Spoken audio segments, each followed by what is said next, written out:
ক্যানিং পূর্বের হারমাত্রা পাঞ্জাব থেকে 30 থেকে 35,000 কম্বল আনাচ্ছে এই শীতে বিতরণ করবে বলে।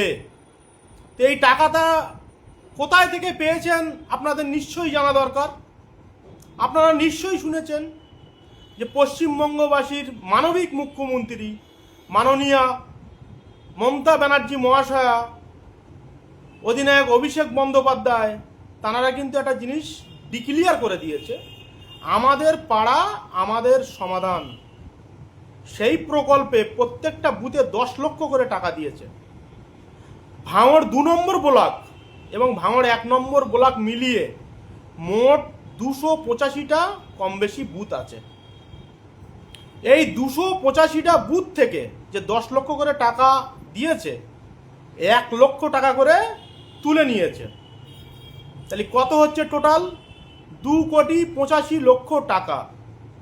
সেই টাকায় আপনাদের এই কম্বল দেবে, আপনারা এই কম্বলটা নেবেন। কিন্তু এই ক্যানিং থেকে আসা হারমাদের জন্য আপনারা একটু তৈরি থাকবেন।